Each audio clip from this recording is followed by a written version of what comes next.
दमन दीव और दादरा नगर हवेली में बहुत सारे पेड़ों की कटाई हुई है और सालों साल पुराने पेड़ों को भी काट कर फेंक दिया गया है। मुझे तो ऐसा लगता है कि वो अननेसेसरी रूप से पेड़ों की कटाई हुई है, जिसको लेकर मैंने सवाल पूछे थे कि भाई हमारे प्रदेशों में कितने पेड़ काटे गए, वो पेड़ों का काटने का कारण क्या था, उसकी क्या परमिशन थी और वो पेड़ काटे गए पेड़ कहाँ हैं, उसका क्या किया गया।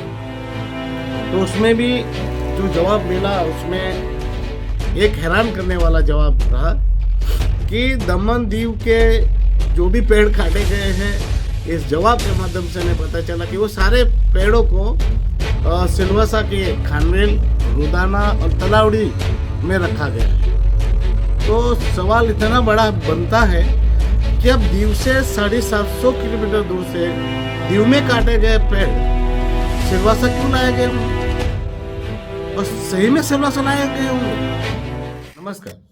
हमने भारत की सर्वोच्च पंचायत यानी कि भारतीय संसद में 2 सवाल उठाए। एक सवाल ये था कि जो हमारे दिव्यांगजन हैं प्रदेश के, उनकी पेंशन को लेकर था, तो और दूसरा सवाल था जो प्रदेश के पेड़ों को काटकर कंक्रीट जंगल बनाया जा रहा है, जिसको लेकर था।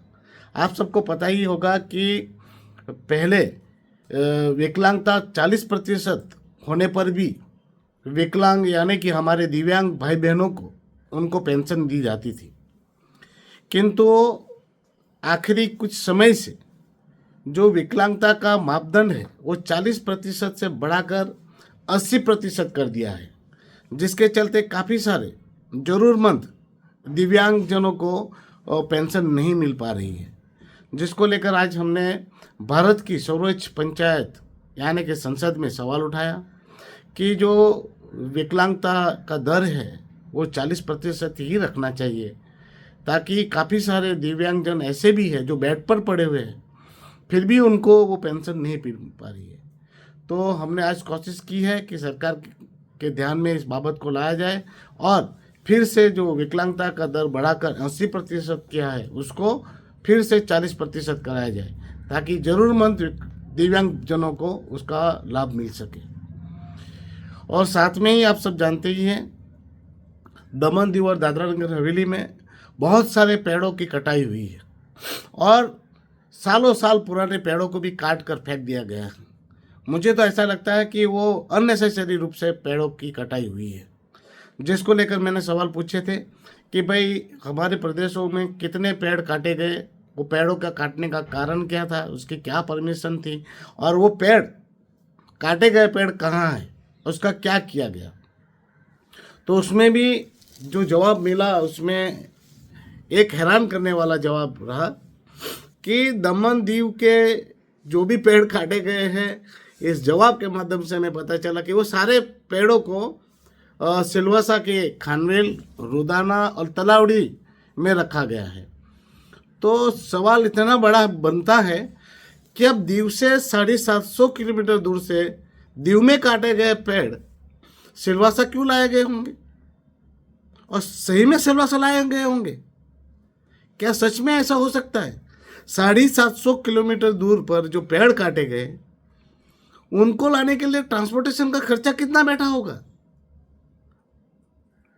या फिर इन लोगों ने सिर्फ दिखाने के लिए, कहने के लिए ये लिख के दे दिया कि वो वहाँ के पेड़ जो है वहाँ पर स्टोर किया गया है। तो इसकी भी मैं जांच करवाऊंगा कि ये पेड़ गए तो गए कहाँ, पर मुझे नहीं लगता कि वहाँ दीव में काटे गए पेड़ों को यहाँ लाया गया हो। साथ में दमन के पेड़ को भी क्या काट के सिलवासा ही ले जाया गया? क्या ये पेड़ सही मायने में वहाँ पहुँचे कि फिर बीच में ही खेला गया होगा? तो इसकी भी इंक्वायरी मांगेंगे। और हमने मांग की है कि ये जो पेड़ हैं वो बिन जरूरी रूप से नहीं काटे जाने चाहिए और कंक्रीट जंगल बनाने के चक्कर में कुदरती सौंदर्यता जो है उसको खलास नहीं करनी चाहिए। बाकी आप सब जानते ही है ग्लोबल वार्मिंग का प्रकोप कितना बढ़ा हुआ है, गर्मियाँ कितनी बढ़ चुकी है और रास्तों पे पेड़ ही नहीं रहेंगे तो मुसाफिर राहगीर को भी कितनी दिक्कतें आती है और पर्यावरण कितना प्रदूषित हो रहा है वो हम सब जानते हैं। तो उन 2 सवालों को लेकर आज हमने सवाल उठाए हैं। उम्मीद करते हैं कि हमारे दिव्यांगजनों के साथ भी न्याय होगा और बढ़ते प्रदूषण को रोकथाम के लिए भी सरकार कदम उठाएगी। धन्यवाद।